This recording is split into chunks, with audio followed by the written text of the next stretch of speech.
ST म्हणजे सर्वसामान्यांच्या हजारो भावनांचा प्रवास। परिवहन मंत्री प्रताप सरनाईक यांनी पदभार स्वीकारताच आगारांना अचानक भेटी देऊन अधिकाऱ्यांची झाडाझडती घेतली। आज त्यांनी एसटीच्या गाडीतून पनवेल खोपोली असा प्रवास करत सर्वसामान्य प्रवासी आणि कर्मचाऱ्यांच्या समस्या जाणून घेतल्या। या प्रवासाबद्दल बोलताना श्री सरनाईक म्हणाले, पनवेल ते खोपोली एसटीने प्रवास करताना आजचा अनुभव मनाला स्पर्शून गेला। एका साध्या बस प्रवासात लोकांच्या जीवनातील वेगवेगळ्या गोष्टी समजल्या। एसटी ही गाडी नसून हजारो भावनांचा प्रवास करणाऱ्यांचा सेतू आहे, अशा भावना त्यांनी व्यक्त केल्या।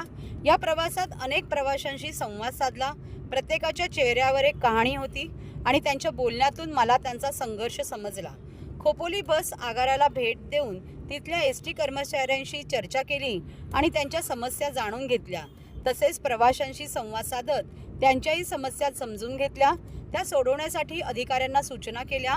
एसटीची सेवा ही फक्त प्रवासापुरती नाही, ती माणसांना जोडणारा एक महत्त्वाचा दुवा आहे। त्यामुळे एसटी प्रवाशांना सर्वोत्तम सुविधा देणे हे आमचे कर्तव्य आहे, अशा शब्दात श्री सरनाईक यांनी त्यांच्या भावना व्यक्त केल्या। डेपो आहे पनवेलचा आणि याचीही एवढी पाहणीपर्यंत तुमचं काय सगळं निदर्शनास? खूप साऱ्या गोष्टी महाराष्ट्रामध्ये अवस्था अतिशय दाखवूच आहे।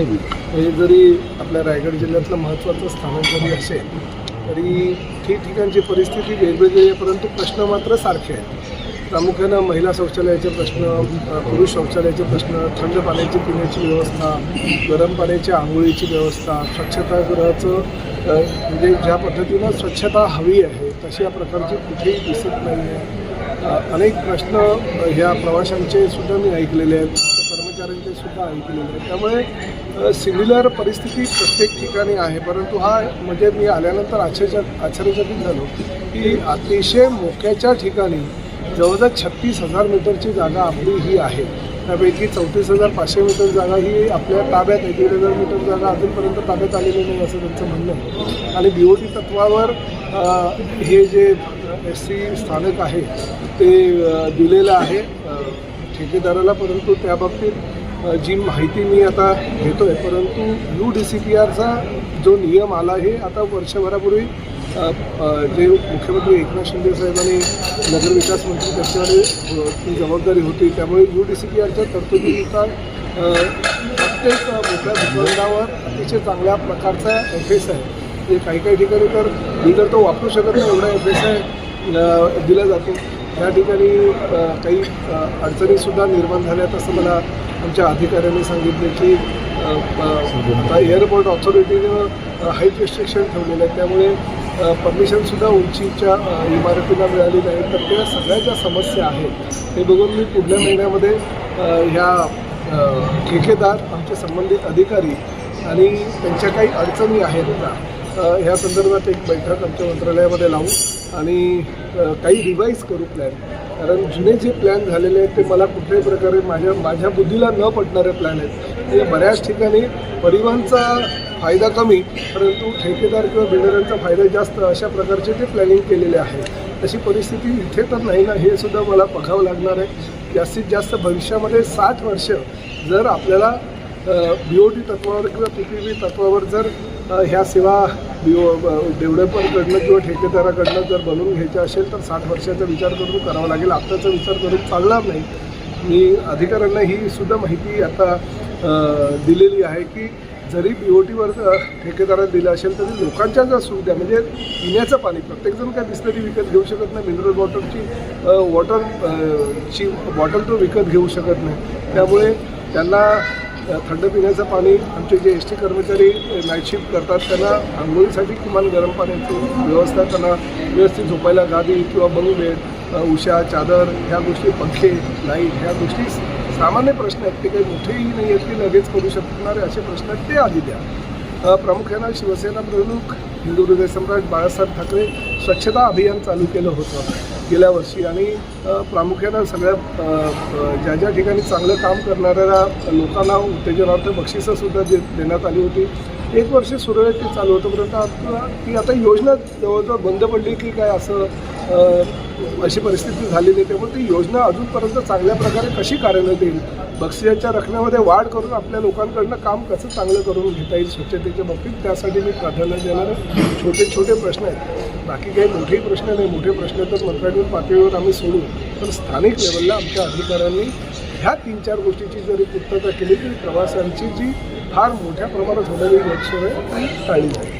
सर, तुम्ही आज येणार आहे ते समजल्यानंतर पूर्वतयारी चालू झाली, चांगलं वाटलं प्रवाशांना सुद्धा. एक दिवसाचा का होईना दिलासा पण मिळाला. काय आमच्या पक्षाचे प्रमुख आणि उपमुख्यमंत्री एकनाथ शिंदे साहेबांनी ज्यावेळी ठाण्याच्या खोपट आगाराची पाहणी केली त्याच वेळेस त्यांनी माझं कौतुक करून मला सांगितलं की आपल्याला फक्त ठाण्याचं बघायचं नाही, आपल्याला पूर्ण राज्याकडे लक्ष द्यायचं आहे आणि तुम्ही दर आठवड्याला 15 दिवसातनं एक आगाराला भेट द्या. मी आज आता दुसऱ्या बसनीच एस-टीने प्रवास करून खोपोली आगाराला पण भेट देणार आहे. तर आज ते 2 ते 3 आगार घेणार आहे मी आणि प्रत्येक ठिकाणी राज्यातल्या विविध जिल्ह्यामध्ये जाऊन त्यांचे काय प्रश्न, त्यांच्या काय समस्या आहे ते सोडवण्याला प्राधान्य देणार आहे. एकनाथ शिंदे साहेबांनी सांगितलं की ज्या काही सुविधा आपल्याला हव्या आहेत त्या सुविधा आपण एकत्रितपणे सगळ्या आगारांचा विचार करून काय भविष्यातील योजना ह्या आखता येईल आणि प्रवाशांना कशा सुविधा देता येईल.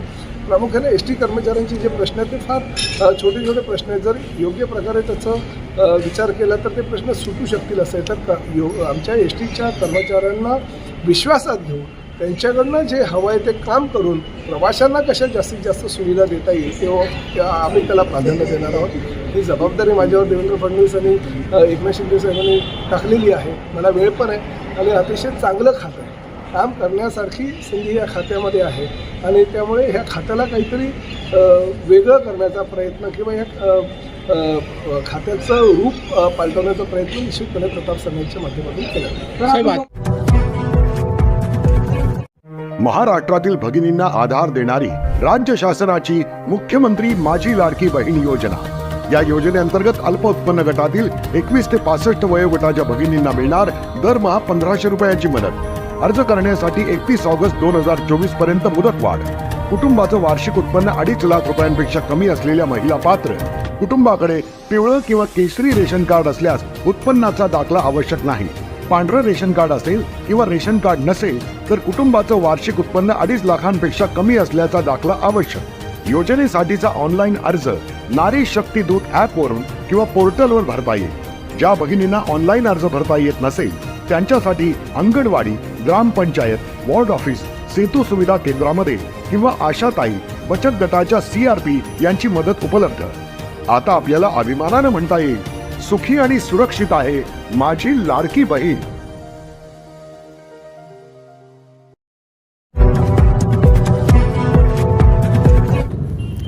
कल्याणच्या कोळसेवाडी पोलीस ठाण्याच्या हद्दीतील 12 वर्षीय अल्पवयीन मुलीचे अपहरण करून तिच्यावर अत्याचार केल्यानंतर हत्या करून पोबारा करणाऱ्या नराधम विशाल गवळी याला गुन्हे शाखेच्या पथकांनी बुधवारी बुलढाणा जिल्ह्यातील शेगाव येथून ताब्यात घेतले. गुरुवारी त्याला कल्याण न्यायालयात हजर केले असता 2 जानेवारीपर्यंत पोलीस कोठडी सुनावण्यात आलेली आहे. मात्र कोळसेवाडी पोलीस कोठडीत नराधमाच्या जीविताला धोका निर्माण झाल्याने सदरचा आरोपी हा ठाण्याच्या नौपाडा पोलीस ठाण्यात गुरुवारी आणण्यात आला. त्यानंतर त्याला पुन्हा कोळसेवाडी पोलीस ठाण्यात घेऊन गेल्याची माहिती पोलीस उपायुक्त अमरसिंग जाधव यांनी दिली. सदरचा खटला हा जलद गतीने न्यायालयाच्या चालवण्यात येणार आहे. मंगळवारी 23 डिसेंबर 2024 रोजी अल्पवयीन मुलीचे अपहरण करण्यात आले, तर 24 डिसेंबरला गुन्हा दाखल करण्यात आला, तर 24 डिसेंबर रोजीच मुलीचा मृतदेह सापडला. आरोपी विशाल गवळी याने पलायन केले. दरम्यान मुलीचे अपहरण करून तिच्यावर अत्याचार करून तिची हत्या केल्याचे समोर आले. आरोपी विशाल गवळी याला अटक करण्यासाठी ठाणे आयुक्तालयाच्या हद्दीतील कल्याण गुन्हे शाखा युनिट 3 आणि ठाणे गुन्हे शाखा युनिट 1, मध्यवर्ती गुन्हे शाखा, मालमत्ता गुन्हे शोध पथक आदींचे संमिश्र अनेक पथके बनवून शोध सुरू केला. दरम्यान गुन्हे शाखा युनिट 3 आणि गुन्हे शाखा युनिट 5च्या पथकांना मिळालेल्या माहितीच्या आधारे नराधम विशाल गवळी याला बुलढाणा जिल्ह्यातील शेगाव येथून अटक केली. सध्या त्याला ठाण्याच्या नौपाडा पोलीस ठाण्यात आणण्यात आले. त्यानंतर गुरुवारी संध्याकाळी त्याला पुन्हा कोळसेवाडी पोलीस ठाण्यात नेण्यात आले. कल्याणमध्ये बदलापूरची पुनरावृत्ती फाशी देण्याची नागरिकांची मागणी. दिनांक 23 डिसेंबरला पोलीस स्टेशन कोळशेवाडीच्या हद्दीमध्ये 12 वर्षाच्या मुलीची अपहरण करून बलात्कार व हत्या करण्यात आली होती. त्या अनुषंगाने कोळशेवाडीला 1190/24 गुन्हा दाखल आहे. त्या गुन्ह्यामध्ये फरार आरोपी विशाल गवळी याला पकडण्यासाठी त्याचा शोध घेण्यासाठी युनिट 3 क्राईम ब्रांच ठाण्याचे अधिकारी PI शिंदे, API उबल मोगले आणि त्यांच्या टीमनं त्यांचे सर्व सोर्स वापरून गोपनीय माहितीच्या आधारे सदरचा आरोपी विशाल गवळी हा बुलढाणा जिल्ह्यात असल्याचं समजलं. त्या अनुषंगानं आम्ही त्याचं लोकेशन शेवटचं शेगाव बुलढाणा येथे ट्रेस केलं. त्या अनुषंगानं लोकल पोलीस शेगाव आणि क्राईम ब्रांच युनिट 3चे अधिकारी अंमलदार यांनी त्याला ताब्यात घेऊन पुढील कारवाईसाठी आम्ही कोळशेवाडी पोलीस स्टेशनला हँडओव्हर केले. कशा प्रकारे आरोपी पळ काढत होता, हत्येमागचं नेमकं कारण काय आणि यामध्ये किती लोक ताब्यात घेतले, किती लोकांवर गुन्हा दाखल केलेला आहे? या गुन्ह्यामध्ये अद्यापर्यंत 2 आरोपी अटक करण्यात आलेले आहेत. विशाल गवळी आणि त्याची पत्नी साक्षी गवळी. गुन्हा घडल्यानंतर सदरचा आरोपी हा रेल्वे मार्गे बुलढाणा शेगावमध्ये पळून गेला होता. त्या अनुषंगाने क्राईम ब्रांचला अटक केली. या प्रकरणात रिक्षावाल्यालाही अटक केली आहे का? आणि सध्या आरोपींची 2 तारखेपर्यंत पोलीस कोठडी मिळालेली आहे. ह्या गुन्ह्यामध्ये सदरचे आरोपी गुन्हा कुठे केला, कुठलं हत्यार वापरलं, त्याचबरोबर अजून काय काय पुरावे आहेत या गुन्ह्यामध्ये, त्याचबरोबर कुणाचा सहभाग आहे का, किंवा बॉडीची किंवा प्रेताची विल्हेवाट लावण्यासाठी त्यांनी काय काय केलेलं आहे, ह्या सर्व गोष्टी बारकाईने या गुन्ह्याच्या तपासामध्ये तपासल्या जातात. विशाल गवळी या आरोपीवर याआधीही गुन्हे दाखल होते आणि तरीही त्याला काही मनोरुग्ण म्हणून त्याला काही सूट मिळाली होती किंवा जामीन वगैरे? विशाल गवळी या आरोपीवर यापूर्वी 8 गुन्हे दाखल आहेत आणि त्या गुन्ह्याच्या अनुषंगाने कायदेशीर कारवाई सर्व केलेली आहे. मेंटल सर्टिफिकेटच्या अनुषंगाने आम्ही तपास करत आहोत. थँक्यू.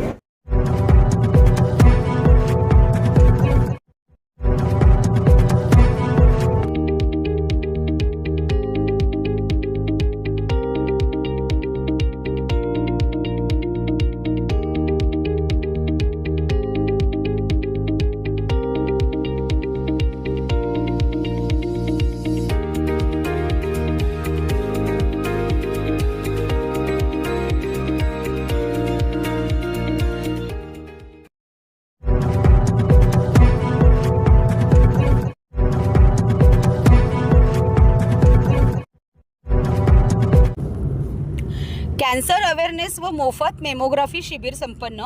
भारतीय जनता पार्टी प्रभाग क्रमांक 11 व नगरसेवक कृष्णा दादू पाटील, नंदा कृष्णा पाटील, जिल्हा सरचिटणीस सचिन दादू पाटील यांच्या संयुक्त विद्यमाने ठाणे महानगरपालिका उथळसर आरोग्य केंद्रातर्फे माननीय पंतप्रधान भारतरत्न स्वर्गीय अटलजी वाजपेयी यांच्या 100व्या जयंतीनिमित्त महिलांसाठी बेस्ट कॅन्सर अवेअरनेस व मोफत मेमोग्राफी शिबिराचे आज आयोजन शुक्रवार दिनांक 27 डिसेंबर 2024 रोजी सकाळी 10 ते दुपारी 2 वाजेपर्यंत नगरसेवक जनसंपर्क कार्यालय जरीमरी मंदिर शेजारी गोकुळनगर ठाणे येथे आयोजित करण्यात आले होते.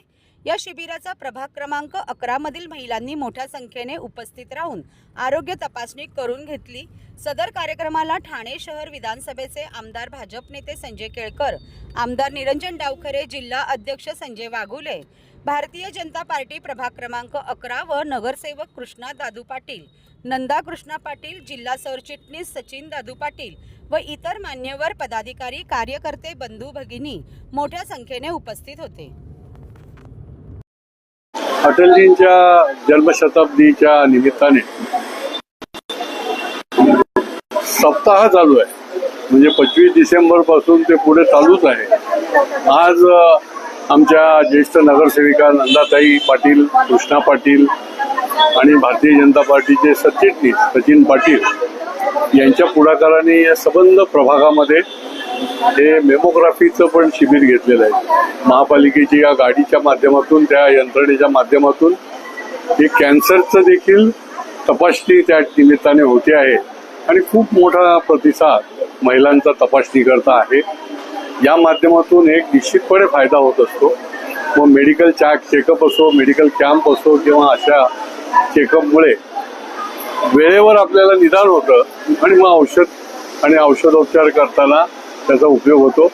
अशा प्रकारचे अनेक सामाजिक आणि आरोग्यकारक उपक्रम हे अटलजींच्या जन्मशताब्दीच्या वर्षानिमित्ताने ठिकठिकाणी भारतीय जनता पार्टीतर्फे सुरू आहेत. शिबिर म्हणजे अटल बिहारी वाजपेयी माजी पंतप्रधान भारतीय जनता पार्टी ठाणे यांच्या 100व्या जयंतीनिमित्त मेमोरी व्हॅनद्वारे कॅन्सर तपासणी शिबिर आयोजित केलेलं आहे. या शिबिराला उत्तम असा प्रतिसाद मिळत आहे आणि या शिबिराला सन्माननीय जनसेवक आमदार केळकर साहेब यांनी भेट दिलेली आहे. त्याबद्दल त्यांचंही अभिनंदन.